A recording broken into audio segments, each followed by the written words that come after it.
Welcome back to the Crochet Creatives with my friends at yarnspirations.com. Today's the bead stitch. This is not as dense as the boxed bead stitch.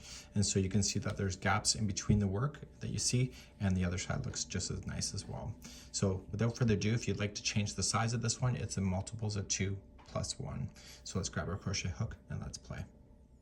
So let's make our size, and we want to do multiples of 2 plus 1. So we go 1, 2, and then 1, 2, 1, 2, 1, 2, 1, 2. When you're happy with the width of it, you can lay it against something to match the size, add one more, and you'll have a nice balance point for this one. So let's begin row number 1. To do row number 1, you're going to go second chain from the hook and just get the back hump of the chain because it looks nicer, and you were going to single crochet yourself all the way across. And I'll meet you on the other side in just a moment. So put me on pause now.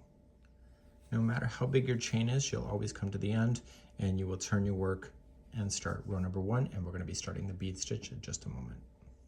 To begin, you're going to chain 3, and that will count as your first double crochet. And I will then, in the next stitch, create another double crochet.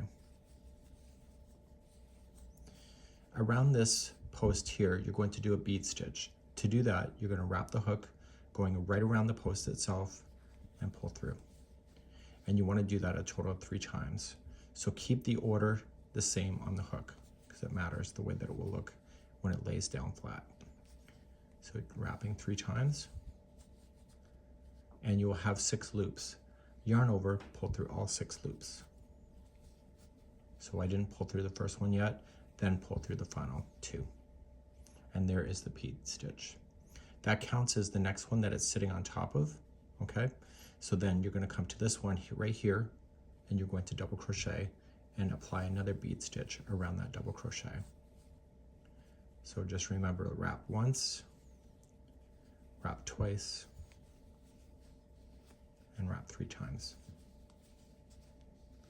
Then pull through everything but the final.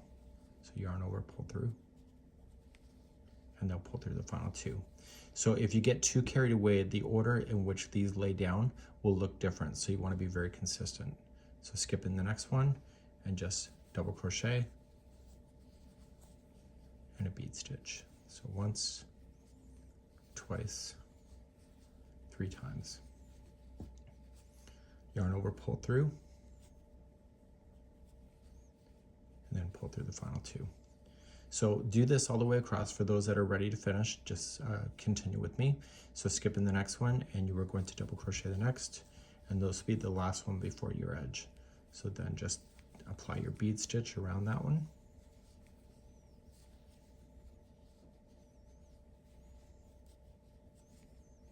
Pull through 2, and then skip the next one and go right into your very last stitch. And so you can see that there's a bit of visual relief as there's spacing in between the bead stitching.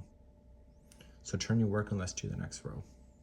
I would highly recommend when you do the next row to not lose count, because it was happening to me, is that when you chain 1, you are going to single crochet in the top of the last double crochet.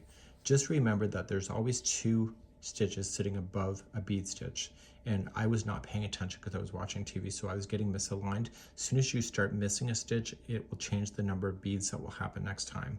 So just be very consistent. So just go 1 and 2. So there was 2 on top of that bead. Do the next one, 1 and 2. Next bead, you do 1 and 2.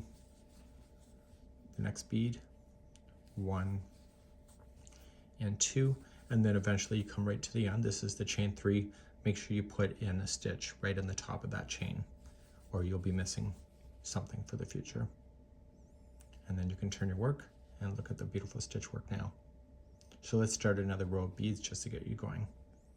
To start a new row of beads, you're going to chain 3. That'll be a double crochet, and you're going to double crochet immediately into the next one.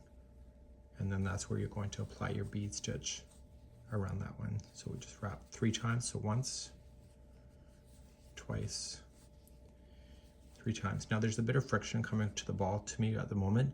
You don't want that. You want to be nice and loose. So just keep a mindful eye open for that. And just continue to make your beads. So skip the next one and you were going to double crochet the next one after that. And so these beads line up to each other, so you're not going in a way that it's kind of interlocking. The beads just sit exactly over top of each other, so you can tell if one's missing if you're moving along in this pattern too quickly and you start skipping stitches by accident. So this is when you get all the way to the end, you're just going to turn your work, you'll do your single crochet back across and do as many of these rows as you prefer in your project. This is the bead stitch.